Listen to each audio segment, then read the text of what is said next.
बड़ी खबर यह है कि एल्विश यादव ने पुलिस के सामने कबूलनामा किया है। एल्विश यादव का कबूलनामा सामने आया। एल्विश ने सांपों को मंगाने की बात कबूली है। सूत्रों के हवाले से यह खबर आ रही है। एल्विश ने पार्टी में सांपों का जहर मंगाया था। सूत्रों के हवाले से यह बड़ी खबर आपको बता। रेव पार्टी के आरोपियों के संपर्क में भी एल्विश था और राहुल समेत कई रेव पार्टी के आरोपियों से एल्विश मिला था। तो ये बड़ी खबर है। इससे पहले जब उसकी गिरफ्तारी हुई थी तो इन सारे आरोपों को वो नकार रहा था।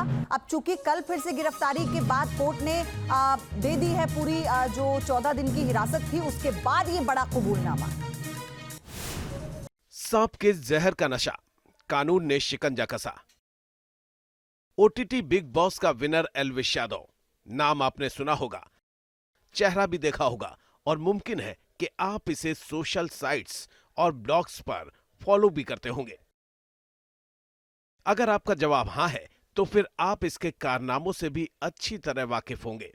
सांप के जहर की तस्करी के लिए बदनाम इस यूट्यूब इन्फ्लुएंसर ने जितनी शोहरत एक शो में कमाई, उतनी ही शिद्दत से इसने अपनी बदनामी को ढकने की भी कोशिश की। लेकिन अब पुलिस का दावा है कि एल्विश यादव के खिलाफ गिरफ्तारी के लिए पर्याप्त सबूत हैं, इसलिए उसे गिरफ्तार करके सूरजपुर कोर्ट में पेश किया गया, जहां से उसे 14 दिन की न्यायिक हिरासत में भेज दिया गया। लेकिन प्रश्न यह है कि एल्विश यादव के खिलाफ कार्रवाई में इतना समय क्यों लगा? पूर्व से पंजीकृत अभियोग, जिसमें आईपीसी और वाइल्ड लाइफ प्रोटेक्शन एक्ट के तहत अभियोग पंजीकृत हुआ था, उसी क्रम में साक्ष्य संकलन की कार्रवाई चल रही थी। आज पूछताछ के लिए बुलाया गया था। पूछताछ के क्रम में इनके विरुद्ध साक्ष्य पाए जाने के आधार पर माननीय न्यायालय के समक्ष प्रस्तुत किया जा रहा है। यानी पुलिस के पास अब पर्याप्त सबूत हैं, जो कोर्ट में एल्विश यादव को एनडीपीएस एक्ट और वन्य जीव अधिनियम के तहत गुनहगार साबित कर सकते हैं। जबकि इसके पहले नोएडा के सेक्टर 49 में एल्विश यादव के खिलाफ दर्ज केस में आईपीसी और वाइल्ड लाइफ प्रोटेक्शन एक्ट के तहत ही केस दर्ज हुआ था, जिसमें एक लंबी प्रक्रिया के बाद एनडीपीएस एक्ट की धाराएं बढ़ी और पुलिस ने केस मजबूत करके एल्विश को कोर्ट में पेश किया। जी, वो साक्ष्य के क्रम में एनडीपीएस की धाराओं में बढ़ोतरी हुई। अब प्रश्न यह है कि जब एल्विश यादव एक फेमस यूट्यूबर था, उसने सोशल प्लेटफॉर्म पर अपना चेहरा स्टेबल कर लिया था, तो आखिर ऐसा क्या हुआ जिसने उसे स्नैक पॉइजन ड्रग का तस्कर बना दिया? इसका जवाब अभी पुख्ता तौर पर नहीं मिलता, लेकिन इस केस की हिस्ट्री कुछ इशारा जरूर करती है। क्या है ये हिस्ट्री, इसे भी समझ लीजिए। रेव पार्टी का स्याह सच, पैसा और नशे की लत। रेव पार्टी के नाम से आप वाकिफ होंगे। एक ऐसी पार्टी जिसमें पैसा और नशा पानी की तरह बहता है। रईस परिवार के वो लोग जो नए नए घातक नशे के शौकीन होते हैं, उनके लिए इस तरह की पार्टी जन्नत से कम नहीं होती। वो पैसे फेंकते हैं और मनचाहा नशा करते हैं, वो भी बेहद गोपनीय तरीके से। कई बार ऐसी पार्टीज पर पुलिस का छापा पड़ा है, बड़े खुलासे भी हुए हैं। हालांकि एक वो दौर भी था जब ज्यादातर चेहरे पैसों के जोर पर उजागर नहीं हो पाते थे, लेकिन अब दौर बदल गया है। इसलिए नाम और चेहरा पैसे की कितनी भी धौंस क्यों ना दिखाए, उसका बच पाना मुश्किल हो गया है। ऐसा ही एक चेहरा बन गया है Elvish Yadav, big boss fame और यूट्यूब इन्फ्लुएंसर, जो कानून के शिकंजे में फंस गया, लेकिन नशा करने के आरोप में नहीं, बल्कि नशे का कारोबार करने के आरोप में, वो भी भारत की सबसे जहरीली प्रजाति के सांप करैत के जहर का। सुनने में थोड़ा अजीब लगेगा, लेकिन ये सच है। वक्त जयपुर लैब से रिपोर्ट आई थी, उसके बाद नोएडा पुलिस की जो चार्जशीट है, उस चार्जशीट को लगातार तैयार किया जा रहा था और इस केस में गिरफ्तार सभी आरोपियों के बयानों को आधार मानते हुए एल्विश यादव से तकरीबन 1.5 घंटे तक पूछताछ की गई। और पूछताछ के बाद जब पुलिस अधिकारी उसके सवालों के जवाब से असंतुष्ट नजर आए तो उसको गिरफ्तार किया। गिरफ्तार करने के बाद मेडिकल कराया और उसके बाद एल्विश यादव को सूरजपुर कोर्ट में पेश किया। सूरजपुर कोर्ट में सुनवाई के बाद एल्विश यादव की दलील या नोएडा पुलिस की जो जांच रिपोर्ट थी उसको रखा गया था, जिसमें मजिस्ट्रेट द्वारा एल्विश यादव को 14 दिन के लिए न्यायिक हिरासत में भेज दिया गया है। दरअसल पिछले वर्ष 1 नवंबर को नोएडा पुलिस ने एल्विश यादव के खिलाफ एक मामला दर्ज किया था। मामले में एल्विश यादव पर आरोप था कि वो रेव पार्टीज में जहरीले सांपों का जहर सप्लाई करता है। इस आरोप की पृष्ठभूमि थी एल्विश यादव की एक ऐसी तस्वीर जिसमें वो जिंदा करैत सांप के साथ दिखा था। जिसके बाद मेनका गांधी की संस्था पीपल्स फॉर एनिमल्स ऑर्गेनाइजेशन ने एल्विश के खिलाफ एफआईआर की। नोएडा के सेक्टर 49 में दर्ज हुई रिपोर्ट में कहा गया कि एल्विश जिंदा सांपों के साथ दिल्ली एनसीआर के एक फार्म हाउस में वीडियो शूट कराता है और इन्हीं जगहों पर आयोजित रेप पार्टियों में इन सांपों के जहर का इस्तेमाल नशे के लिए किया जाता है। एफआईआर के बाद एक्टिव हुई पुलिस ने नोएडा के ही सेक्टर 51 के एक बैंक्वेट हॉल में रखी गई पार्टी में छापा मारा। ये एक रेव पार्टी थी जहां से पुलिस ने 5 आरोपियों को गिरफ्तार किया, जिनके पास से 9 जहरीले सांप बरामद किए गए थे। सभी सांप सपेरों के कब्जे में थे, जिन्हें जेल भेजकर पुलिस ने सांपों की जांच के लिए एफएसएल लैब भेज दिया और लैब रिपोर्ट ने एल्विश यादव को कटघरे में खड़ा कर दिया। दरअसल एफएसएल लैब की रिपोर्ट में पाया गया कि पार्टी में पकड़े गए सांप जहरीले थे। हालांकि ये केस वन्य अधिनियम के तहत उसी समय बड़ा हो गया था जब पशु चिकित्सा विभाग ने रेस्क्यू किए गए 9 सांपों की विष ग्रंथियां गायब बताई थीं और मौके से गिरफ्तार किए गए राहुल यादव के पास से 20 मिलीग्राम जहर भी बरामद हुआ था, जिसने एल्विश के खिलाफ केस मजबूत कर दिया। और फिर राहुल का ही एक ऑडियो क्लिप वायरल हुआ जिसमें उसने कबूल किया कि एल्विश यादव ने ही पार्टी में ड्रग्स पहुंचाई थी।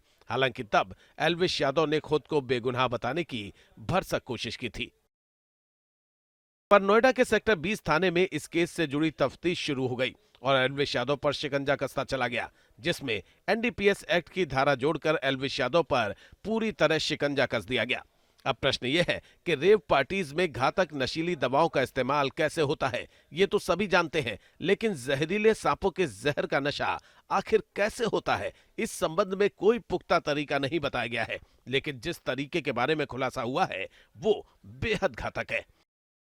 एक रिपोर्ट के अनुसार पहले सांप को किसी केमिकल का इंजेक्शन दिया जाता है। इस इंजेक्शन का असर सांप पर होने के बाद उससे जीभ पर कटवाया जाता है। जहर के न्यूरोटॉक्सिन्स नर्वस सिस्टम पर असर डालते हैं। इस असर से नर्व सिग्नल का ट्रांसमिशन प्रभावित होता है और नर्व सिस्टम पर पड़े असर के शरीर पर दिखने वाले लक्षण को नशा मान लिया जाता है। सोच से बिल्कुल परे और भयावह, लेकिन अभी तक सांप के जहर से नशा करने का खुलासा इसी तरह हुआ है जो बेहद घातक है। यानी गैर कानूनी नशे वाली पार्टीज में अब अमानवीयता भी होने लगी है। इंसानों के दिमाग और शरीर के लिए घातक जहर को भी नशे के रूप में इस्तेमाल किया जा रहा है, वो भी 1 हफ्ते तक नशे में रहने के लिए। और इसके कारोबार के आरोप में यूट्यूबर एल्विश यादव बुरी तरह घिर गया। खुलासा यह है कि एल्विश यादव की इन पार्टीज में बदरपुर से सांप लाए जाते थे और इन जहरीले सांपों के इंतजाम की जिम्मेदारी राहुल यादव पर थी, जो डिमांड के अनुसार सपेरों से लेकर ट्रेनर और बाकी चीजें प्रोवाइड करवाता था और पर्दे के पीछे इसे ऑपरेट करता था एल्विश यादव। लेकिन प्रश्न यह है कि असाधारण नशा कितना घातक है। सांप का जहर जब नर्व सिग्नल के ट्रांसमिशन को प्रभावित करता है तब मांसपेशी में कमजोरी के साथ मानसिक असर भी पड़ता है। सांप के जहर में मिले रसायन दिमाग में रक्त प्रवाह रोक सकते हैं, यानी जहर का नशा इंसान को कोमा में डाल सकता है और स्नेक बाइट नशा कुछ ही मिनटों में दिल धड़कना भी रोक सकता है। एल्विश यादव पर इसी तरह के जहर को नशे के रूप में सप्लाई करने का आरोप है, यानी सेरोटोनिन, ब्रेडिकिनिन जैसे घातक रसायन का नशा कराने जैसा असामान्य काम, जो मौत की पार्टी से कम नहीं है, इंसान और सांप के लिए भी। लेकिन ये जहरीली पार्टी ऑर्गेनाइज कैसे होती है? दरअसल रेप पार्टीज धनी परिवार के ड्रग एडिक्ट्स के लिए ऑर्गेनाइज होती है। इस तरह की पार्टीज में शराब, ड्रग्स और सेक्स का कॉकटेल होता है। गैर कानूनी गतिविधि के कारण इसे गोपनीय तरीके से आयोजित किया जाता है और धनी परिवार के युवा इन पार्टीज पर नशे के लिए जमकर पैसा उड़ाते हैं। कई बार धनी युवा नए किस्म के ड्रग्स को टेस्ट करने के लिए भी इन पार्टीज में शामिल होते हैं और इस तरह की पार्टीज के इनविटेशन भी उन्हें कोड वर्ड में मिलते हैं। ज्यादातर रेव पार्टीज सर्किल में शामिल लोग ही करते हैं और इस सर्किल में जब जान पहचान के लोग जुड़ते हैं तो इस तरह की पार्टीज का विस्तार भी होता है। आमतौर पर रेव पार्टीज के लिए सर्किल का व्हाट्सएप ग्रुप होता है और इस ग्रुप में पार्टी का ऑर्गेनाइजर जुड़ा नहीं होता। ऑर्गेनाइजर का ग्रुप अलग होता है जिनकी जिम्मेदारियां बटी होती हैं। सर्किल ग्रुप कोड वर्ड में ही अपनी अपनी डिमांड रखते हैं जिसे ऑर्गेनाइजर तक किसी दूसरे माध्यम से पहुंचाया जाता है और कोड वर्ड में ही snake poison, drugs, escort service से लेकर तमाम चीजों की सुविधा रेव पार्टी में हो जाती है, जिसे ऑर्गेनाइज करने का भी आरोप एल्विश यादव पर है। पहले इस तरह की पार्टी सिर्फ महानगरों तक सीमित थी, लेकिन अब ये पार्टीज 2 टियर सिटीज में भी होने लगी है, जिसमें युवाओं की संख्या भी लगातार बढ़ती जा रही है और आरोप है कि एल्विश यादव इस तरह की पार्टीज को प्रमोट कर रहा है, जिसके सबूत पुलिस के पास मौजूद हैं। Team news nation. संवाददाता अमित चौधरी नोएडा से इस वक्त हमारे साथ जुड़ रहे हैं। अमित, एल्विश यादव की मुश्किलें अब लगातार बढ़ती नजर आ रही हैं। सूत्रों के हवाले से खबर यह है कि कबूल भी कर लिया है एल्विश ने कि हाँ, इस तरीके का कारोबार वो कर रहे थे और इस तरीके के लोगों के संपर्क में भी थे। बिल्कुल, देखिए एल्विश यादव से तकरीबन 1.5 घंटे के आसपास नोएडा पुलिस की कल पूछताछ हुई और पूछताछ के लिए ही एल्विश यादव को नोएडा में बुलाया गया था। गिरफ्तारी का शुरुआती तौर पर पुलिस का कोई निर्णय नहीं था, लेकिन पूछताछ के दौरान जब एल्विश यादव से तमाम सवाल किए गए, क्योंकि जो इनके पास से सांप का जहर मिला था उसकी भी रिपोर्ट जयपुर की लैब से आई थी और उसमें इस बात की पुष्टि हुई कि कोबरा का जहर था। तो उन तमाम सवालों से को जब एल्विश यादव से पूछा गया तो शुरू में तो वो मुकरता हुआ नजर आया, लेकिन पिछले दिनों जो 5 आरोपी नोएडा पुलिस ने गिरफ्तार किए थे, जिसमें इन दोनों के बीच की कड़ी एक राहुल यादव भी था, उनको पुलिस ने 2 बार रिमांड पर लिया था। यानी एल्विश की मुश्किलें अब बढ़ गई हैं और क्योंकि कबूलनामा हो चुका है, अब ये देखना होगा कि किस तरह का मामला दर्ज होता है और कितनी सजा एल्विश को होती है या क्या जुर्माना एल्विश को देना पड़ेगा।